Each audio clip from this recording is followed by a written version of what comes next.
You know the story. A handsome young king loved a woman his country wouldn't accept, so he gave up the throne. It's the greatest romance in British royal history. It's also a lie. Historian Andrew Lownie, in his book Traitor King, The Scandalous Exile of the Duke and Duchess of Windsor, documents that Edward, the man behind that fairy tale, advised the Nazis that the most effective way to subjugate Britain was to bomb London. His own brother, King George VI, had publicly committed to remaining in the capital with Queen Elizabeth. Edward knew exactly where George would be sitting when the Luftwaffe arrived. He told them to bomb it anyway. The system that produced Edward VIII, the culture of unchecked privilege, institutional cover-ups, and aristocratic impunity, still operates today, structurally unchanged. That's the argument this evidence supports, and the evidence is damning. Before the abdication made him infamous, Edward, then Prince of Wales, built his public image as the People's Prince. He toured the slums of South Wales. He shook hands with unemployed miners. Behind that performance, a different man was forming. Throughout the early and mid-1930s, as Adolf Hitler consolidated power and began the systematic persecution of Jewish citizens, Edward's private position hardened into something unmistakable. His own words betray him. It was no business of ours to interfere in Germany's internal affairs, either re the Jews or re anything else. A sentence steeped in the reflexive indifference of someone who'd never been required to care about anyone beneath his station. The miners he visited were props. The Jews of Germany were abstractions. Both existed outside the perimeter of what mattered to a man raised to believe the world revolved around his comfort. He held those views comfortably because his class shared them. Across the British aristocracy, the Cliveden Set, the Anglo-German Fellowship, the drawing rooms of Mayfair and the country houses of the home counties, a significant faction regarded Nazism as a useful wall against Bolshevism. Peers, MPs, and industrialists saw in Hitler's Germany a model of hierarchy and anti-communist resolve. Edward's sympathies were the sympathies of his milieu. But only Edward wore a crown. Only he possessed the constitutional authority, the intelligence access, and the symbolic value to act on those sympathies with catastrophic consequences. Entitlement didn't create his ideology. It weaponized it, gave it a delivery mechanism with global reach.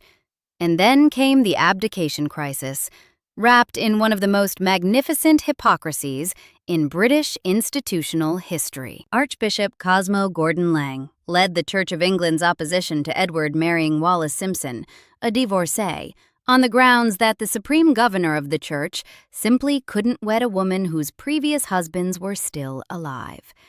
Lang pronounced this position with considerable moral gravity, apparently confident that no one would notice the glaring contradiction at the foundation of his own institution. The entire Church of England exists because Henry VIII wanted a divorce. The institution was ripped from Roman Catholicism, its monasteries dissolved, its theological foundations rewritten, its relationship with the papacy permanently severed, so that a previous king could discard Catherine of Aragon and marry Anne Boleyn.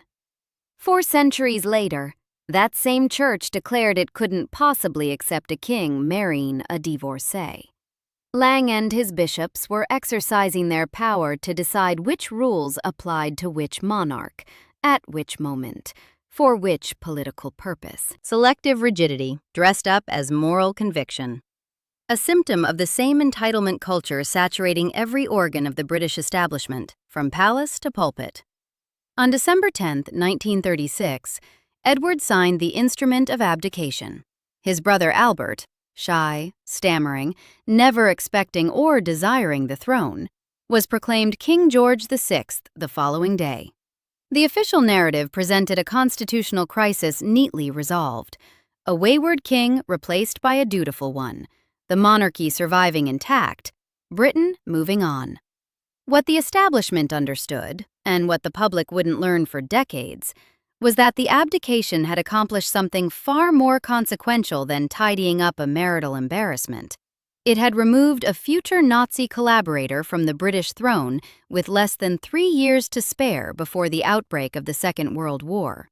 Wallis Simpson, the woman history cast as the villain, the scheming American who stole a king, deserves a radical reframing. By being the divorcee the establishment couldn't stomach, she inadvertently forced the abdication that yanked a Nazi sympathizer off the most powerful throne in the world. Without her, Edward would have been King of England when war was declared in September 1939. Had he remained, a King Edward VIII would have presided over the Blitz while privately endorsing Hitler's program, and, as the documentary record confirms, would later counsel the Luftwaffe on bombing strategy against his own capital. George VI's wartime leadership, his decision to remain in London throughout the Blitz, Queen Elizabeth's famous refusal to evacuate the princesses to Canada, was the emotional bedrock upon which British resistance rested. None of that happens if Edward keeps the crown. Britain doesn't owe Wallis Simpson an apology. Britain owes her a debt she never intended to earn. Removing Edward from the throne, however, didn't neutralize him. Entitlement, once installed, doesn't respond to demotion. Edward had spent his entire life as the ranking presence in every room he entered.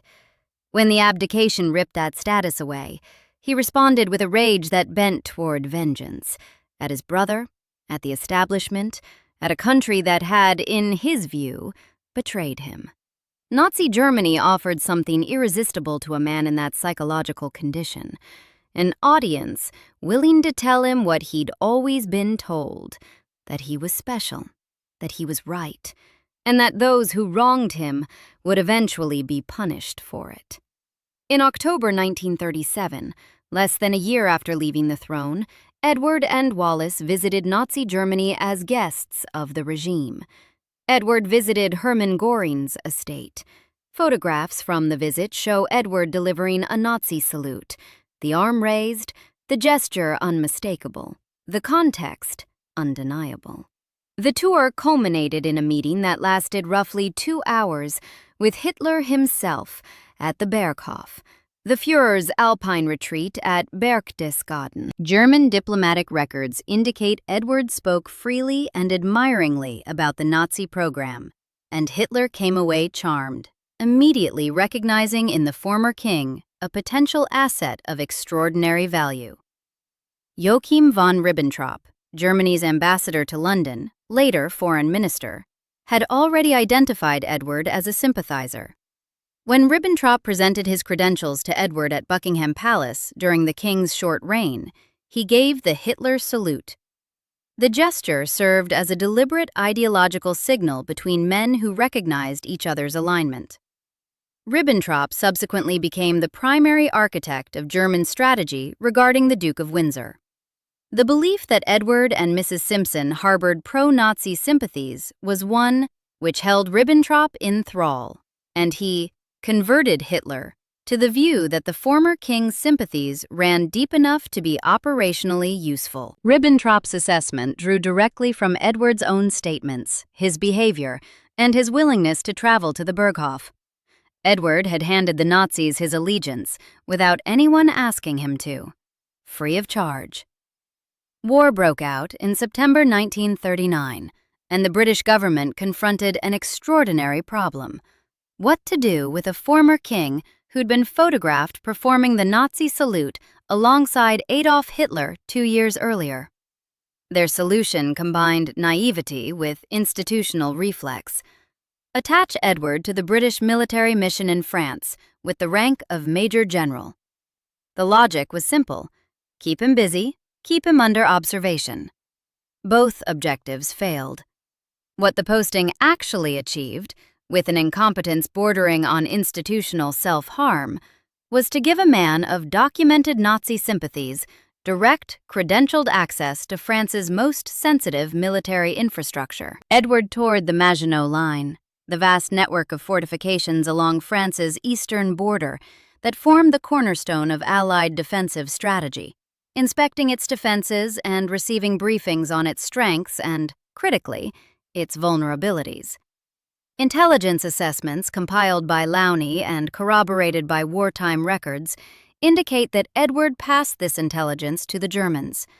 The tactical significance of those briefings is difficult to overstate.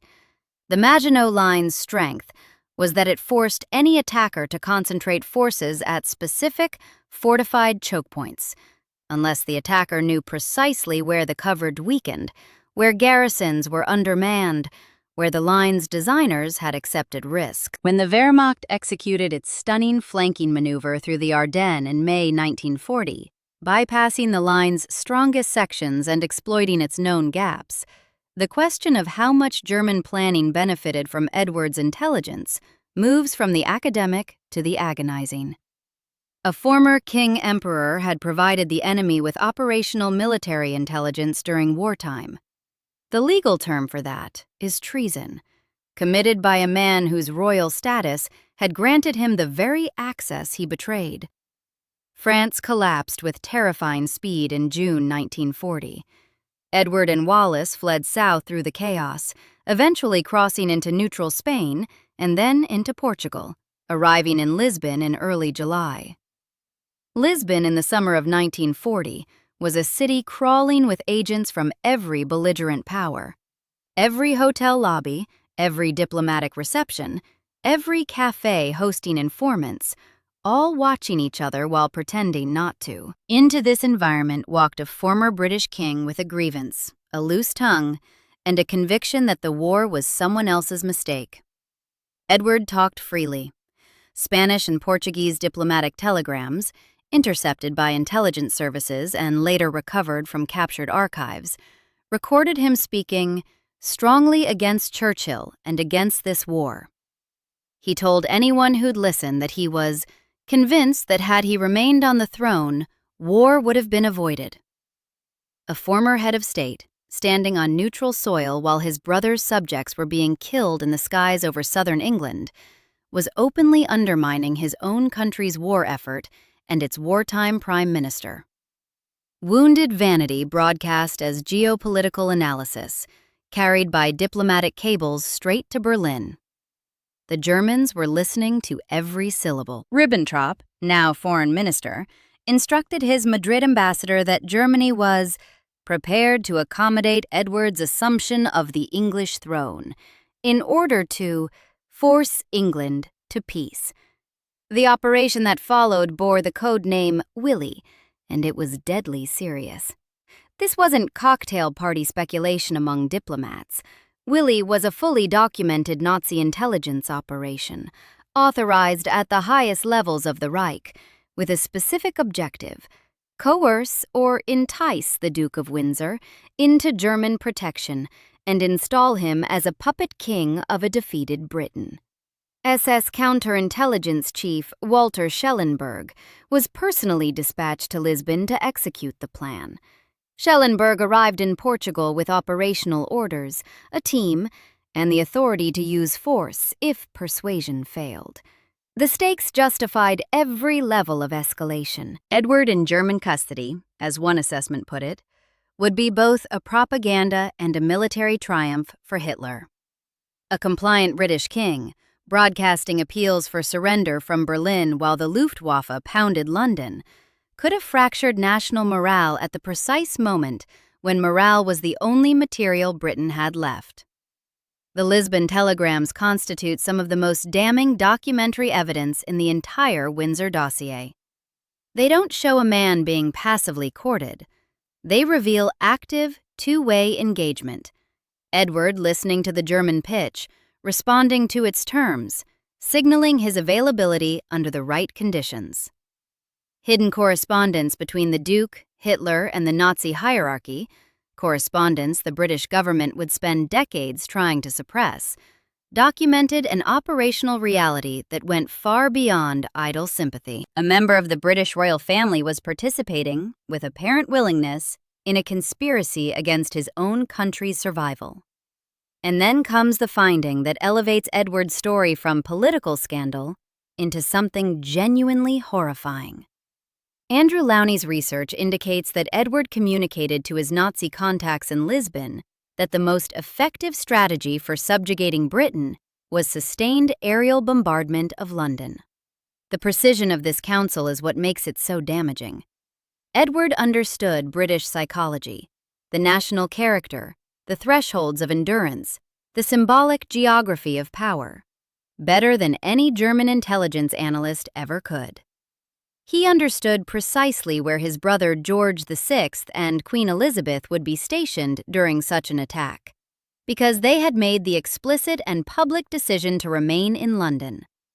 Edward offered that understanding to the enemy and told them to bomb the capital. His brother, his sister-in-law, his nieces, the young princesses, all of them weighed against his personal grievance and found expendable. The British government's response to the Lisbon crisis strips away any remaining ambiguity about how dangerous the establishment knew their former king had become. There was no stern letter, no diplomatic reprimand, no quiet conversation between gentlemen over brandy. British intelligence stationed an officer in the vicinity of the Duke of Windsor with a single, unambiguous instruction. If the Germans attempted to extract Edward from Portugal, the officer was authorized to kill him. The British state sanctioned the assassination of its own former king. Edward, in German hands, broadcasting from Berlin, calling on the British people to lay down arms, could have fractured national morale at the precise moment when morale was the only material resource Britain possessed. Churchill, the War Cabinet, and intelligence leadership grasped that Edward had crossed from institutional embarrassment into existential threat, and the only absolute safeguard against that threat was a bullet. The kill order was never, so far as the historical record shows, formally rescinded. It simply became unnecessary when Churchill maneuvered Edward into accepting the governorship of the Bahamas in August 1940. A posting so geographically remote and so politically irrelevant that it neutralized the Duke without requiring his elimination. Exile dressed up as a colonial appointment. The entire British establishment exhaled. Defenders of Edward, and they exist, a small but persistent faction, point to Churchill granting him dignified treatment and military honors upon his return from exile. If Edward were truly a traitor, the argument runs, surely Churchill would never have honored him. The argument collapses under minimal scrutiny. Churchill faced overwhelming political incentives to keep the monarchy's reputation intact. The Cold War was dawning. A British treason trial exposing a former king as a Nazi collaborator would have handed propaganda ammunition to every anti-monarchist and anti-British movement on Earth, at the precise moment when Britain was trying to project post-war stability and Cold War resolve. A public prosecution would have destroyed not just Edward, but the institution itself, revealing the access it had granted him, the warnings it had ignored, the intelligence failures it had enabled. Honoring Edward quietly was infinitely cheaper than prosecuting him publicly. Every gesture of dignity toward the Duke was a brick in the wall protecting the crown from catastrophic exposure.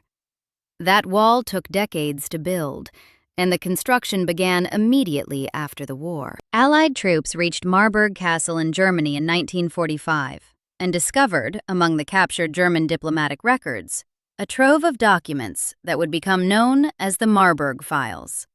From these files, it emerged that there had been concrete attempts on the part of the Nazi regime regarding the previously abdicated King of England, Edward VIII. The documents contained German diplomatic correspondence about the plot surrounding Edward, communications about his potential utility as a puppet king, and the operational details of the conspiracy to turn a British royal into a weapon against Britain. The contents were explosive. The contents were explosive enough to threaten the monarchy's foundational legitimacy. Sir Alexander Cadogan, permanent Undersecretary at the Foreign Office, recorded in his diary on October 25, 1945, that the king fussed about the Duke of Windsor's file, a masterpiece of diplomatic understatement from a man famous for his reserve, George VI himself. The brother Edward had been willing to see bombed, personally intervened to prevent publication. Churchill, though voted out of office by this point, applied his still considerable influence to the same end. The American government, which held custody of many captured German documents, found itself subjected to sustained, high-level British diplomatic pressure aimed at keeping the files sealed. Officially, the British position was that the German documents amounted to tainted sources and that Edward had never wavered in his loyalty. Everyone involved in constructing that position, every Foreign Office mandarin, every palace courtier, every intelligence officer who'd read the Lisbon telegrams, knew what the documents actually contained. 12 years of obstruction followed. The Marburg files were eventually published in 1957 as part of a broader series of captured German diplomatic records, but only over the explicit objections of the royal household. Even upon release, the government issued disclaimers, insisting that the documents reflected German fantasies rather than Edward's actual conduct. German diplomats don't fabricate detailed operational plans around fantasies. Ribbentrop didn't dispatch Walter Schellenberg to Lisbon on a whim. Operation Willy had authorization at the highest levels of the Reich, personnel led by the SS counterintelligence chief, logistics spanning 2 neutral countries, and a target who, the telegrams make abundantly clear, was receptive. The disclaimers were political theater, and they worked well enough to keep the story out of the mainstream for another half-century. That suppression pattern proved remarkably durable. When MI5 surveillance files on Wallis Simpson were partially released in 2005, the agency produced only one representative file from what was understood to be a significantly larger body of surveillance material. One file, carefully curated, from what had been a comprehensive intelligence effort tracking the movements, contacts, and communications of a woman married to a suspected Nazi collaborator, who also happened to be a former British king, Andrew Lownie himself, the historian whose research underpins the most detailed modern account of Edward's treachery, fought prolonged freedom of information battles with the British government for access to additional documentation. His requests were resisted, delayed, and partially denied. The Royal Archives remain selectively sealed against researchers on this subject. Whatever those archives contain, and the ferocity with which access is denied, suggests they hold material damaging to reputations more recent than Edward's. The public isn't permitted to see it.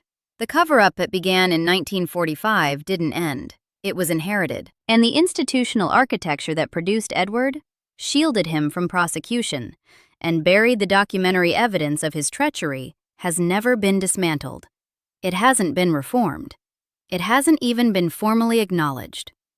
The same culture of deference, the same unexamined assumption that royal blood places its carriers above ordinary accountability, the same reflexive deployment of institutional resources for personal protection. All of it persists in forms the British public recognizes immediately. Prince Andrew, Edward VIII's grandnephew, stuck his ship's officers with a restaurant bill, a well-documented incident. A small act carrying an enormous psychological signature. I am royal, therefore you pay. A trivial incident on its face, and yet it's a perfect miniature of the same entitlement that allowed Edward to betray his country and expect no consequences. A template so familiar it could have been scripted in 1936. Royal status wielded as a shield. Institutional machinery deployed for personal protection. The bone-deep assumption that consequences are something other people face. The man who believes he need not pay for dinner, and the man who believed he need not answer for treason, are products of the same assembly line, separated by decades but manufactured to identical specifications. The scale differs enormously. The psychology is a match. Different decades, identical operating logic, produced by the same system that teaches its members from birth that they exist in a separate category from everyone else alive. Entitlement operates as the monarchy's primary engineered output. Edward was its most dangerous product. The military access that let him tour the Maginot Line flowed from his royal birth. No vetting process in existence would have granted security clearance to a man with his known sympathies. Diplomatic status shielded his meetings with Nazi intermediaries in Lisbon from the legal consequences any ordinary British citizen would have faced. And when the evidence of his treason surfaced at Marburg Castle, the institutional loyalty of his family, the Foreign Office, and the intelligence services mobilized not to prosecute him, but to bury the proof, pressuring an Allied government across an ocean to keep documents sealed that documented a wartime conspiracy against Britain itself. Every piece of that documented evidence survives: the Marburg files in their published volumes, the Lisbon diplomatic telegrams preserved in multiple national archives, intelligence assessments confirming the Maginot Line breach, and the recorded existence of a kill order against a former British sovereign. Professional historians working from primary sources across 4 countries have verified this material. Andrew Lownie's Traitor King synthesizes the most comprehensive modern account, and still, after all of it, the royal archives remain sealed. Minas Five's full surveillance files remain substantially withheld. The same institution, using the same mechanisms of classification and controlled access it deployed in 1945, is shielding itself from scrutiny right now. Not 80 years ago. Now. The fairy tale was always a cover story. A king didn't give up his throne for love. A Nazi sympathizer was removed from power by a constitutional accident. The accident of falling for a woman the establishment couldn't accept, and then spent the war years actively working to restore himself to that power through collaboration with Britain's mortal enemy. The machinery that created him protected him. The same machinery buried the proof. And it's still running, still producing royals who believe the rules bend around them, still deploying its resources to manage reputations rather than serve the public that funds its existence. The system's most dangerous product is 8 decades dead, but the factory floor hasn't changed. Subscribe for more stories like this.